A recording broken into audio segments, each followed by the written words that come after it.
Subscribe कीजिए और देखते रहिए हर दिन एक हिला देने वाली हॉरर स्टोरी। बेल आइकन को प्रेस करना ना भूलें।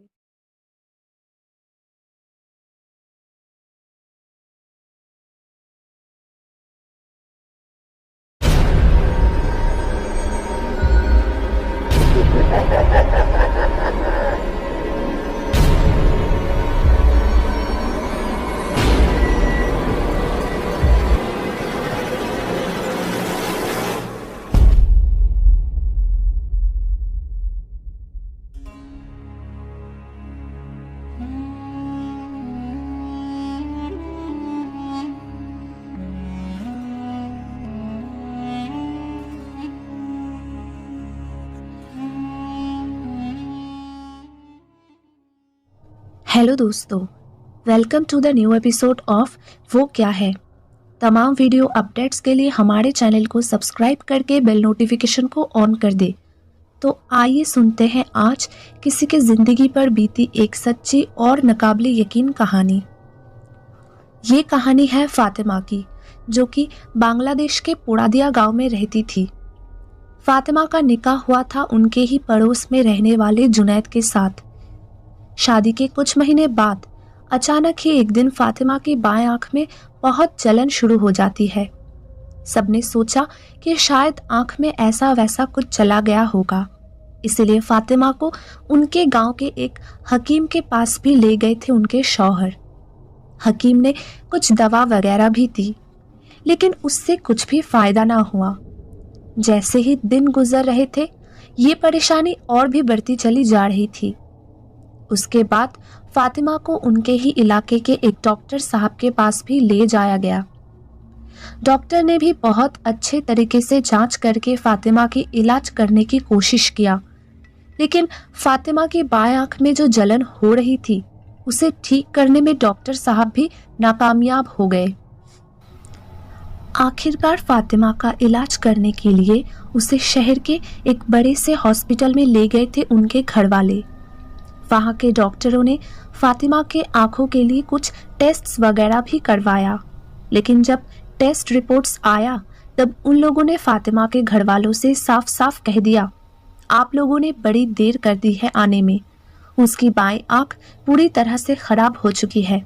अब किसी भी कीमत में उस आंख को ठीक कर पाना तो नामुमकिन है, लेकिन आप लोगों को अभी उसके ऑपरेशन का इंतज़ाम करना होगा, नहीं तो उसकी दूसरी आंख यानी कि दाएं आंख भी कुछ दिनों के बाद ऐसे ही खराब हो जाएगी।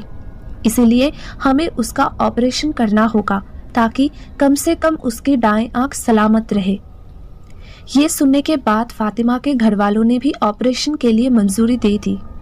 ऑपरेशन थिएटर में जाने से पहले फातिमा की बहन शहनाज के शौहर ने फातिमा को सारी सच्चाई बताई, यानी कि उसकी आंखों में क्या परेशानी है, क्यों उसे ऑपरेशन करवाने के लिए ऑपरेशन थिएटर में ले जा रहे हैं। ये सब कुछ उन्होंने उस वक्त फातिमा को बताया और उन्होंने फातिमा से जो कुछ भी कहा उसे सुनने के बाद फातिमा के तो होश ही उड़ गए। उन्होंने कहा कि डॉक्टरों के मुताबिक इस ऑपरेशन को करने से फातिमा की जान भी जा सकती है, लेकिन इस ऑपरेशन को करने के अलावा और कोई रास्ता भी नहीं बचा है। और जब फातिमा को पता चला कि ऑपरेशन करते वक्त शायद उसकी मौत भी हो सकती है, तब वो ऑपरेशन करवाने के लिए बिल्कुल भी राजी नहीं हुई। उसने साफ मना कर दिया। फातिमा उस बात से इतनी डर गई थी कि उसने वहीं पर रोना शुरू कर दिया और मजबूरन डॉक्टर्स उसे ऑपरेशन थिएटर पे ले जाने में नाकामयाब हो गए और फातिमा की ऑपरेशन अधूरी ही रह गई। खैर, इसके बाद फातिमा के घर वाले उसे अपने साथ लेकर वापस गांव लौट आए, लेकिन बाएं आंख में जलन के वजह से फातिमा की हालत दिन ब दिन और भी बिगड़ती चली जा रही थी। आंख में दर्द के मारे उसे रात को ठीक से नींद भी नहीं आती थी और अपने इस हालत से फातिमा भी काफ़ी परेशान हो चुकी थी। खैर, उनके घर के ठीक पास जो नदी मौजूद था, फातिमा हर रोज सुबह उस नदी के किनारे जाकर वहां पर अकेली बैठी रहती थी। लेकिन ऐसे ही एक दिन सुबह उस नदी के किनारे फातिमा के साथ जो हुआ उसे उसकी जिंदगी पूरी तरह से बदल गई। उस दिन भी फातिमा अपने बाएं आंख के जलन के वजह से उदास होकर वहां पर अकेली बैठी हुई थी और दर्द के मारे रो रही थी। उसने मन ही मन कहा, या अल्लाह, अब ये दर्द मुझसे और बर्दाश्त नहीं होता। ये किस गलती की सजा मिल रही है मुझे? या तो मेरी आंख को ठीक कर दो या फिर मुझे बराबर के लिए इस दर्द भरी जिंदगी से आजाद कर दो। ऐसे ही कुछ देर तक रोने के बाद फातिमा ने जब अपना सिर उठाकर सामने की तरफ देखा तब उसने वहां पर एक पागल से दिखने वाले आदमी को देखा। उस आदमी के कपड़े बहुत ही पुराने और फटे हुए भी थे। उसके बाल भी बिखरे हुए थे। फातिमा को समझ में नहीं आया कि वो पागल आदमी अचानक से वहां पर कहां से आया और कैसे आया। कुछ देर वैसे ही वहां पर खड़े रहने के बाद उस पागल आदमी ने फातिमा से कहा, अरे ये पागल लड़की इतनी सुबह सुबह इस नदी के किनारे क्यों आई है? तब फातिमा ने भी ज्यादा कुछ ना सोचते हुए उस आदमी से कहा, आंख में बहुत जलन महसूस होती है और इसके वजह से आंखों में दर्द दिन ब दिन इतनी बढ़ती चली जा रही है कि अब कुछ भी अच्छा नहीं लगता है, इसलिए यहाँ पर अकेली बैठी हूँ। तब उस पागल आदमी ने अपने दाएं हाथ को आगे बढ़ाते हुए फातिमा से कहा, ये ले, इन पत्तों को एक साथ पीसकर उन्हें तेरे आंख पर लगाने से ही तेरी आंख बिल्कुल ठीक हो जाएगी। उस आदमी के बातों पर फातिमा को जरा सा भी यकीन नहीं था, लेकिन फिर भी एक आखिरी कोशिश करने के लिए फातिमा उन पत्तों को लेकर वहां से उठकर वापस अपने घर चली गई। घर लौटने के बाद फातिमा ने उस पागल आदमी के कहने के मुताबिक उन पत्तों को अच्छी तरीके से पीसकर उन्हें अपने आंखों पर लगाया और इसके बाद जो हुआ उसके बारे में शायद फातिमा ने कभी सोचा भी ना था। उन पत्तों को आंखों में लगाने के साथ साथ ही फातिमा ने महसूस किया कि उसकी आंख पूरी तरीके से ठीक हो चुकी है। अब उसके आंख में ना ही थी जलन और ना ही थी किसी तरह की कोई भी दर्द। फातिमा तो पूरी तरह से चौंक गई थी। उस पागल आदमी का शुक्रिया अदा करने के लिए फातिमा फिर से दौड़ते हुए उस नदी के किनारे जा पहुंची, लेकिन वहां पहुंचने के बाद वो पागल आदमी उसे कहीं पर भी नजर नहीं आया। फातिमा ने उस आदमी को ढूंढने की बहुत कोशिश की, लेकिन वो नाकामयाब हो गई और फिर मजबूरन वो घर लौट आई। इसके बाद फातिमा के ठीक हो जाने की खबर पूरे गांव में फैल गई। सब लोगों ने पूरे गांव में उस पागल जैसे दिखने वाले आदमी की तलाश की, लेकिन वो आदमी उन्हें कहीं भी नहीं मिला। ऐसे ही कुछ साल बीत गए और अल्लाह ताला की रहमत से फातिमा को इस दौरान एक बेटा और 2 बेटी भी हुई थी।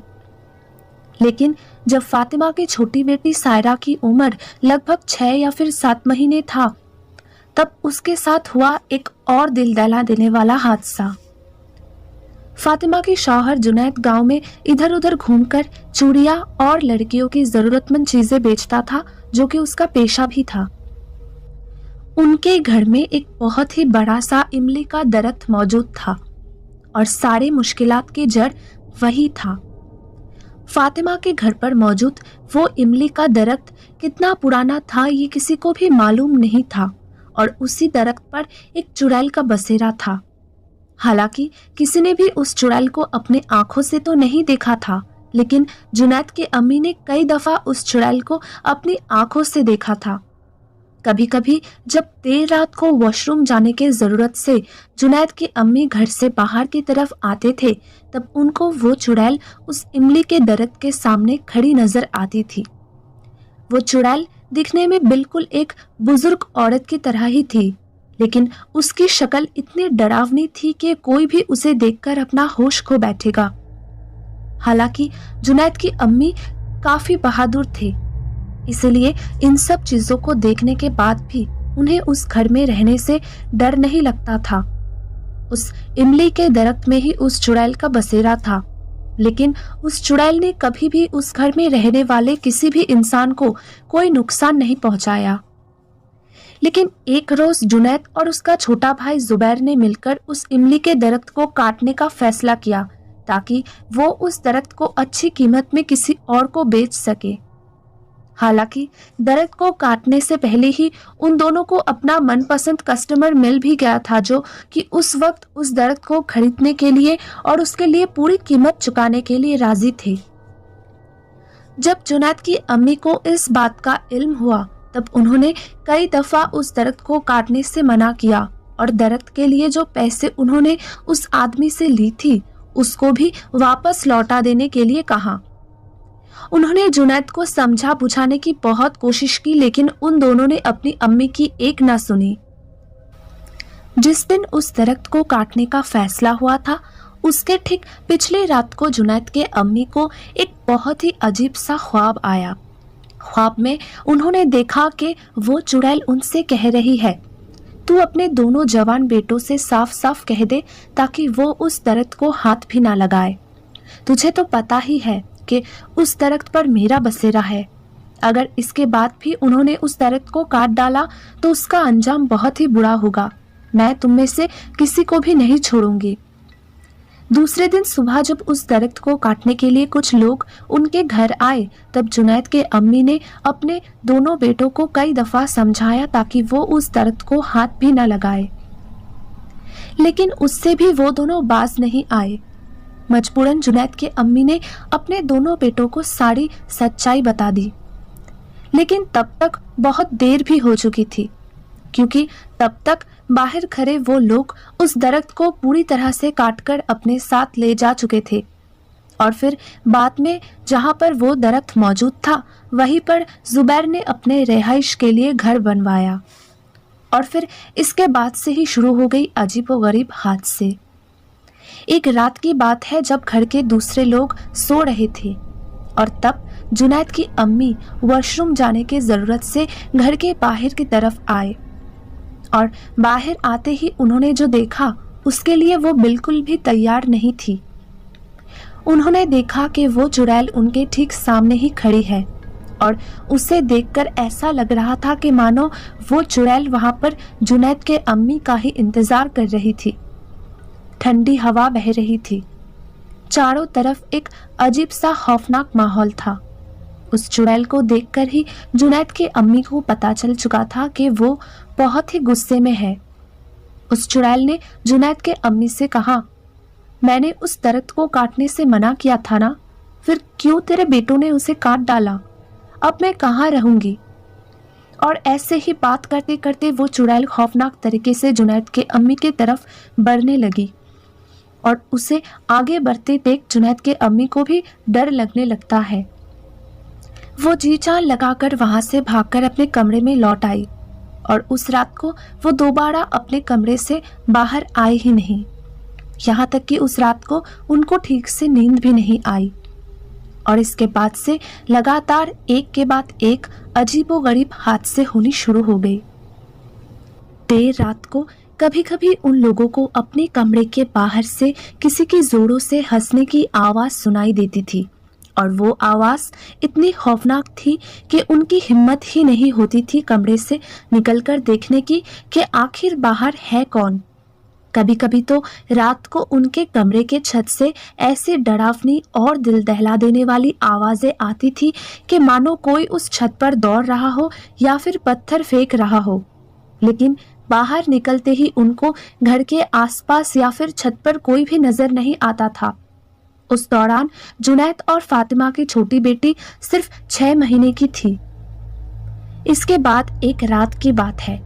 उस दिन सुबह के वक्त जुनैद दूसरे दिनों के तरह ही काम पर निकला था, लेकिन देर रात के बाद भी जुनैद घर नहीं लौटा, क्योंकि उस दिन वो चूड़ियां बेचने के लिए दूर के किसी गांव में गया हुआ था। इसलिए रात हो जाने की वजह से घर लौट न सका। रात को जुनैद की बीवी फातिमा अपने तीनों बच्चों को लेकर चारपाई पर सो रही थी। कमरे में एक लालटेन जल रही थी। घर के सारे लोग उस वक्त गहरी नींद में थे। अचानक उस वक्त फातिमा की नींद टूट जाती है, लेकिन आंख खोलने के बाद उसने देखा कि चारों तरफ रोशनी हो चुकी है। फातिमा को लगा कि शायद सुबह हो चुकी है, लेकिन कमरे से बाहर आने के बाद फातिमा ने देखा कि घर के बाकी के लोग अभी तक सो रहे हैं। इसलिए उसने सोचा कि वॉशरूम से आने के बाद वो एक एक करके घर के सारे लोगों को नींद से जगाएगी। लेकिन वॉशरूम से लौटते वक्त फातिमा ने देखा कि चारों तरफ अंधेरा ही अंधेरा है। ऐसा लग रहा था कि मानो अभी भी रात का ही वक्त है। ये नज़ारा देखकर फातिमा को बहुत ही अजीब लगा, जैसे कि उसके हाथ में लालटेन नहीं थी, इसलिए उससे उस अंधेरे से डर भी लगने लगा। उसने सोचा, अरे अभी अभी तो सुबह हुई थी, फिर इतनी जल्दी रात कैसे हो सकती है। इसके बाद जब फातिमा डर के मारे दौड़ते हुए अपने कमरे के पास आई, तब उसने देखा कि कोई उसके कमरे से बाहर निकलकर भाग गया। और ये देखकर फातिमा के तो हाथ पैर ठंडे पड़ गए। कमरे के अंदर सब कुछ सही सलामत है या नहीं, ये देखने के लिए जब वो दौड़ते हुए कमरे के अंदर गई, तब उसने जो देखा उसके लिए वो बिल्कुल भी तैयार नहीं थी। कमरे के अंदर दाखिल होते ही उसने देखा कि वहां मौजूद लालटेन पूरी तरह से बुझ गई है, जिस वजह से कमरे के चारों तरफ अंधेरे के अलावा उसे ठीक से कुछ दिखाई भी नहीं दे रही थी। तब फातिमा ने अपनी बड़ी बेटी को आवाज दी, जिस वजह से उसकी बड़ी बेटी जैस्मिन की नींद टूट जाती है। तब फातिमा ने जैस्मिन से पूछा, लालटेन किसने बुझाई? कितना अंधेरा है, कुछ भी दिखाई नहीं दे रहा है, जल्दी से कमरे में रोशनी कर। तब जैस्मिन ने भी अपने अम्मी के कहने के मुताबिक तकिए के नीचे से माचिस निकालकर कमरे में फिर से रोशनी किया, और उसके बाद फातिमा ने जो देखा उससे तो उसके होश ही उड़ गए। फातिमा ने देखा कि बिस्तर में उसकी छोटी बेटी सायरा है ही नहीं। सिर्फ बिस्तर में ही नहीं बल्कि पूरे कमरे में कहीं भी फातिमा को उसकी छोटी बेटी सायरा नजर नहीं आई। जब वो अपनी बेटी को ढूंढने में नाकामयाब हो गई, तब डर के मारे उसने जोरों से चीख कर घर के सारे लोगों को बुलाया। फातिमा की चीख से उसके घर वाले और उनके पड़ोस में रहने वाले लोगों की नींद टूट जाती है। जब सब लोग उनके घर के सामने इकट्ठे हुए, तब फातिमा ने उन लोगों को शुरू से लेकर आखिर तक सब कुछ बताया। तब सब लोगों ने सोचा कि शायद घर पर चोर आया था और वही चोर सायरा को भी उठाकर ले गया है अपने साथ।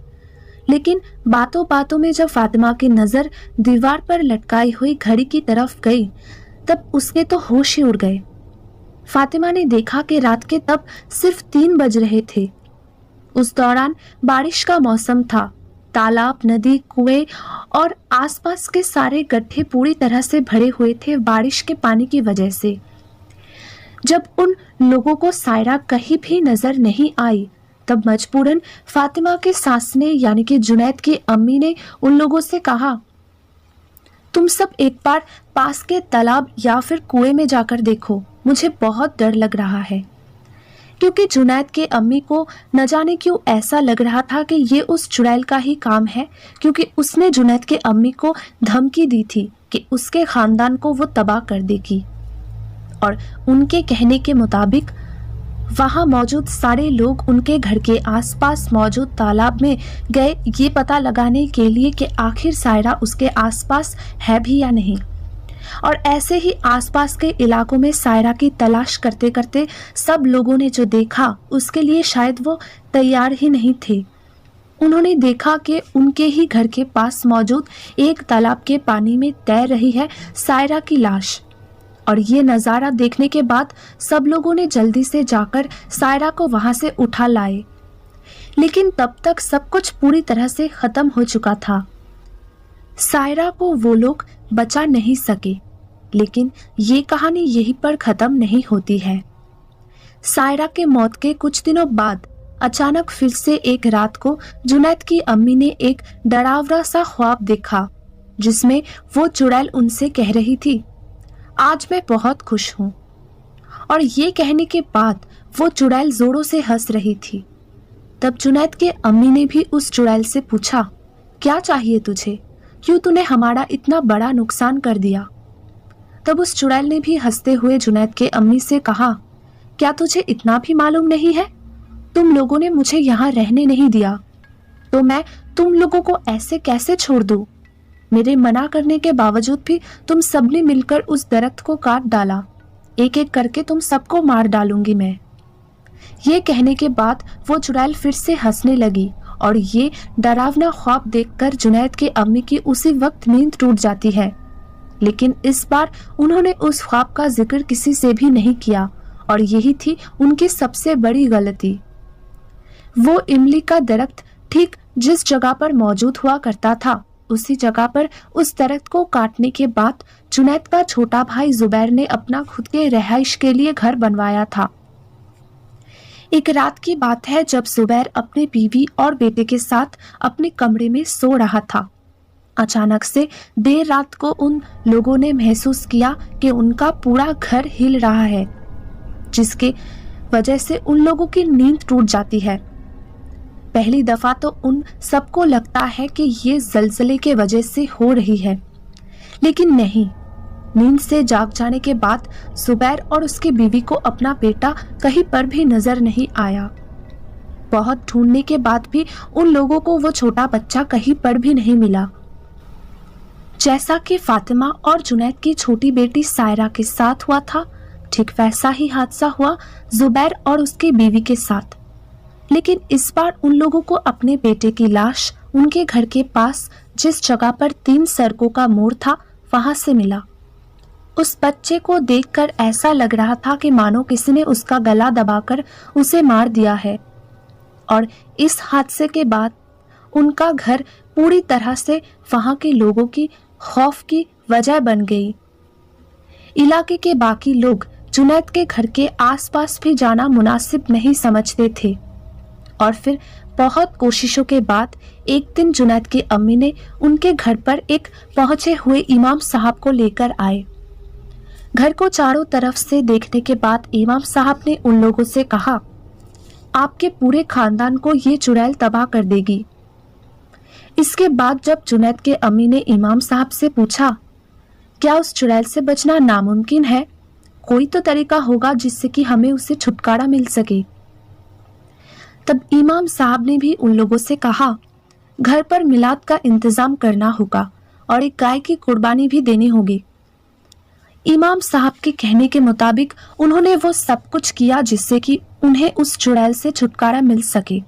इसके बाद इमाम साहब ने उनके घर को चारों तरफ से सूरा पड़कर और पाक पानी छिड़क कर बंद कर दिया, ताकि वो चुड़ैल उनके घर के अंदर दाखिल भी ना हो सके।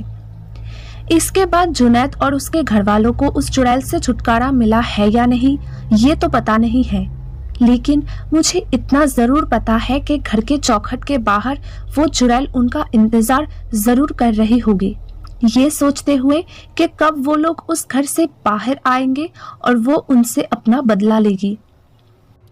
ये कहानी है 2006 के जून के महीने की। उस दौरान मैं क्लास 3 में पढ़ता था।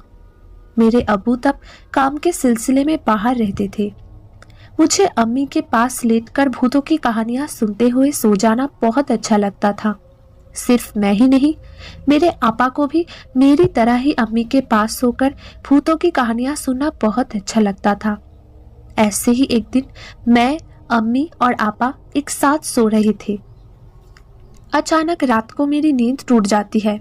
मैंने देखा कि कोई हमारे तकिए के पास, यानी हम जहां सोए हुए थे वहां हमारे सिर के पास खड़ा हुआ है। मैंने अम्मी और आपा को नींद से जगाने की बहुत कोशिश की, लेकिन वो दोनों इतनी गहरी नींद में थे कि जोरों से धक्का देने के बाद भी उन दोनों का नींद नहीं टूटा। तब और कोई चारा ना देखते हुए मैंने जोरों से चोर चोर कहकर चीखना शुरू कर दिया, और तभी अम्मी और आपा भी उठकर बिना कुछ सोचे समझे ही चोर चोर कहकर चीखने लगे मेरे साथ। हमारी चीख सुनकर हमारे पड़ोसी और बाकी के घर वाले भी वहां पर आ गए, लेकिन बहुत ढूंढने के बाद भी किसी को चोर कहीं भी नहीं मिला, और फिर सब लोग मुझे डांटकर अपने अपने घरों में सोने चले गए। आपको बता दें कि ठीक इसके 2 महीने पहले ही मेरे आपा की शादी हुई थी, लेकिन आपा इस शादी से बिल्कुल भी खुश नहीं थी। सबने सोचा कि शायद छोटी उम्र होने के वजह से वो शादी करना नहीं चाह रही है, लेकिन फिर भी घर वालों के दबाव में आके उन्हें ये शादी करनी पड़ी थी। आहिस्ता आहिस्ता आपा ने खुद को मना भी लिया था। सब कुछ ठीक ही चल रही थी। लेकिन इसके बाद जो हादसा हुआ, उसके बाद से आपा ने जिद पकड़ ली कि वो अपने शौहर के घर कभी नहीं लौटेंगी। जब घर वालों ने उन्हें जबरदस्ती से भेजने की कोशिश की, तब आपा ने कहा, अगर आप लोगों ने जबरदस्ती से मुझे मेरे शौहर के घर भेजने की कोशिश की तो मैं खुदकुशी कर लूंगी। मजबूरन लड़के वालों ने कहा कि कुछ दिन चुपचाप रहकर फिर आपा को समझा बुझाने से शायद आपा राजी हो जाएंगी। इसके कुछ दिन बाद अब्बू ने भी घर लौट के आपा को बहुत समझाने की कोशिश की, लेकिन उससे भी कुछ फायदा ना हुआ। कुछ हफ्ते के बाद मेरे बड़े चाचा हमारे घर पर एक पहुंचे हुए मौलवी साहब को लेकर आए, जो कि अपने ऊपर जिन्नातों को हावी करवा के उन जिन्नातों के जरिए लोगों की हर एक परेशानियों का हल ढूंढकर उनकी मदद करने की काबिलियत रखते थे। हमारे घर पर आने के बाद मौलवी साहब को हमने सारी बातें बताई। सब कुछ सुनने के बाद मौलवी साहब ने हम सबको कह दिया था कि जो भी अमल किए जाएंगे वो सब रात के 12 बजे के बाद ही मुमकिन है और उस दौरान घर के सारी रोशनियों को बुझा देनी होगी। और फिर कमरे के अंदर आने के बाद जब वो जिन हमें सलाम करेंगे तब हमें भी ऊंची आवाज में उन्हें सलाम करना होगा। और फिर इसके बाद हफ्ते के एक खास दिन देखकर इन सब चीज़ों का इंतजामात किया गया और मौलवी साहब के कहने के मुताबिक सब कुछ रात के 12 बजे के बाद ही शुरू हुई। हमने देखा कि मौलवी साहब ने एक पानी से भरी हुई ग्लास में कुछ दुआएं पढ़ी और फिर उसके बाद उन्होंने हम लोगों से कहा कि उस जिन के चले जाने के बाद इस ग्लास से पानी लेकर हम में से किसी को उनके चेहरे पर छिड़क देनी होगी, तभी वो होश में आ पाएंगे। हम सब लोग बहुत पहले ही रात का खाना खत्म करके 12 बजने का इंतजार कर रहे थे। रात के 12 बजने के बाद हम सब लोग हमारे ड्राइंग रूम में आकर बैठ गए, क्योंकि मौलवी साहब के कहने के मुताबिक वहीं पर उस अमल को अंजाम देने का इंतजामात किया गया था। इसके बाद मौलवी साहब ने आपा को बड़े चाचा के पास बैठने के लिए कहा, ताकि जब वो जिन मौलवी साहब के ऊपर हावी हो तब बड़े चाचा उस जिन को आपा की परेशानी के बारे में खुलकर बता सके। सब कुछ समझा देने के बाद अचानक मौलवी साहब ने घर के सारी रोशनियों को बुझा देने के लिए कहा और फिर उनके कहने के मुताबिक घर के सारी रोशनियों को बुझा देने के बाद ही उन्होंने कुरान शरीफ से एक आयत को पढ़ना शुरू कर दिया। फिलहाल तो मैं ये नहीं कहूँगी कि वो आयत कौन सी है, कहना मुनासिब भी नहीं है, लेकिन इतना ज़रूर कहूँगी कि वो आयत 30 सेकंड की थी। खैर, उस आयत को 3 बार पढ़ने के बाद ही अचानक पूरे घर में जोरों से तूफान शुरू हो गई। कुछ देर बाद हम लोगों को उस कमरे में हमारे अलावा भी किसी और की मौजूदगी महसूस हुई और फिर इसके बाद हमने सुना कि किसी ने अंधेरे में हम लोगों से कहा, अस्सलाम वालेकुम। उस शख्स की आवाज़ इतनी भारी और मोटी थी कि उस आवाज़ को सुनने से ही पता चलता है कि वो कोई आम इंसान की आवाज़ हो ही नहीं सकती। खैर, हमने भी उन्हें सलाम किया। इसके बाद उन्होंने हमारे परेशानी के बारे में पूछा। तब बड़े चाचा ने कहा, कुछ महीनों पहले ही मेरी भतीजी का निकाह हुआ था। सब कुछ ठीक ठाक ही चल रहा था, लेकिन अचानक न जाने क्यों वो अपने शौहर के घर वापस जाना ही नहीं चाह रही है किसी भी कीमत में। अगर जबरदस्ती से उसे भेजने की कोशिश करते हैं तो वो खुदकुशी करने की धमकी देती है। इसी बीच उस जिन ने मेरे बड़े चाचा को रोकते हुए कहा, मुझे थोड़ा सा वक्त चाहिए। ये कहकर वो जिन करीब 5 मिनट तक चुप रहे और फिर 5 मिनट के बाद उन्होंने फिर से कहा, क्यों लौटना चाहेगी तेरी भतीजी अपने शौहर के घर? उसके पुराने आशिक ने तो उस पर तावीज़ करके रखा हुआ है। ये सब सुनकर चाचा ने उस जिन से पूछा, तो इस तावीज़ से छुटकारा पाने का क्या कोई तरीका नहीं है? तब उस जिन ने कहा, देख, इस बारे में मैं तेरी कोई भी मदद नहीं कर सकता, क्योंकि ये मेरे हाथ में नहीं है। मेरा काम ही है सिर्फ जानकारी देना, लेकिन मैं अभी जाकर अपने भाईजान से कहता हूँ, शायद वो आप लोगों की मदद कर सके। ये कहकर वो जिन वहां से चला गया। उसके बाद ही अंधेरे में हम लोगों को महसूस हुआ कि मौलवी साहब बेहोश होकर गिर गए हैं। फिर ड्राइंग रूम के लाइट को ऑन करके हमने उस ग्लास से थोड़ा पानी लेकर उसको मौलवी साहब के चेहरे पर छिड़क दिया। इसके बाद उनको होश आते ही उन्होंने हम लोगों से पूछा, क्या आप लोगों की परेशानियां खत्म हुई हैं? आप लोगों को अपने अपने सवालों का जवाब तो मिला है ना? तब बड़े चाचा ने मौलवी साहब से कहा, जी नहीं मौलवी साहब, अभी भी कुछ काम बाकी है। हमारे मुंह से सब कुछ सुनने के बाद उस जिन ने हमें ये तो बता दिया कि आखिर क्यों हमारी बच्ची अपने शौहर के घर लौटना नहीं चाह रही है। उन्होंने कहा कि उसके पुराने आशिक ने उसके ऊपर तावीज़ वगैरह किया हुआ है। लेकिन जब हमने उनसे इस परेशानी का हल पूछा तब उन्होंने कहा कि इस बारे में वो हमारी कोई मदद नहीं कर सकते हैं, लेकिन वो अभी जाकर अपने भाईजान से दरख्वास्त करेंगे ताकि वो भी यहाँ पर आकर एक बार हम लोगों से मुलाकात करके हमारी सारी बातें सुने, शायद वो हमारी कुछ मदद कर सके। तब मौलवी साहब ने कहा, आप लोग मुझे 30 मिनट का वक्त दीजिए, मैं थोड़ा ठीक ठाक होने के बाद, दुरुस्त महसूस करने के बाद फिर एक बार जिनको हाजिर करने की कोशिश करता हूँ। और फिर 30 मिनट बाद फिर से उन्होंने घर के सारी रोशनियों को बुझा देने के लिए कहा और फिर से वो पहली वाली आयत 3 बार पढ़ी गई। आयत खत्म होने के बाद हमने महसूस किया कि कोई हमारे कमरे के अंदर आया है। इसके बाद उसने भी हमें सलाम किया, लेकिन इस बार उनकी आवाज़ थोड़ी अलग थी। उसके बाद उस जिन ने हमसे कहा, मेरे भाईजान ने मुझे सारी बातें बता दिया है, आप मुझे थोड़ा वक्त दीजिए। इसके बाद ही हमने महसूस किया कि कोई चलते हुए उस कमरे से यानी कि हमारे ड्राइंग रूम से बाहर गया। करीब 2 मिनट बाद उन्होंने फिर से उस कमरे में आकर हम लोगों से कहा, मैंने उस तावीज़ को ढूंढ लिया है।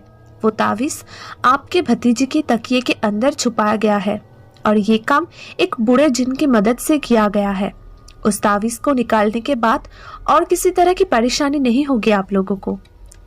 ये कहने के बाद हमने उन्हें सलाम दिया, लेकिन जाने से पहले उन्होंने हम लोगों से जो कहा उसे सुनकर हमारी तो होश ही उड़ गए। उन्होंने जो कहा उसके बारे में हमने कभी भी सोचा नहीं था, ख्वाब में भी। उन्होंने कहा, आपकी परेशानी का हल तो हमने ढूंढ लिया है, लेकिन एक बात हम आपको बताना चाहेंगे जो कि बहुत लाजमी है। आपको शायद यकीन ना हो, लेकिन ये काम आपके भतीजे की सहमति से ही की गई है। वो खुद ही चाहती थी कि उसके ऊपर काला जादू किया जाए और उस काम को अंजाम देने में उसने ही अपने आशिक का मदद किया था और उसे उकसाया भी था आपके भतीजे ने। ये कहकर वो जिन वहां से चला गया और फिर पिछली बार की तरह ही फिर से बड़े चचा ने मौलवी साहब के चेहरे पर पानी छिड़ककर उनको होश में लाने की कोशिश की। इसके बाद घर की सारी लाइट्स को ऑन करके अब्बू दौड़ते हुए आपा के कमरे में जा पहुंचे और फिर उन्होंने आपा के तकिए को काटकर उसके अंदर से उस ताबीज़ को बाहर निकाला।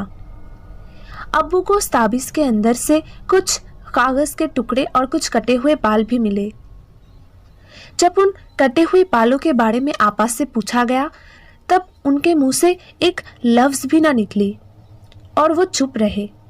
लेकिन बहुत दबाव डालने के बाद आखिरकार आपा ने कहा कि उन्होंने खुद शादी के 2 दिन पहले अपने बाल काटकर अपने आशिक को दिया था ये सब काम करने के लिए। इसके बाद जांच पड़ताल करने पर पता चला कि आपा शादी से पहले जिस लड़के से मोहब्बत करती थी वो अब यहाँ पर यानी कि हमारे इलाके में नहीं रहते हैं। काम के सिलसिले में वो लड़का कहीं और चले गए हैं। खैर, इसके बाद सब कुछ ठीक ठाक ही था और फिर कभी भी कोई भी परेशानी नहीं हुई हम लोगों को।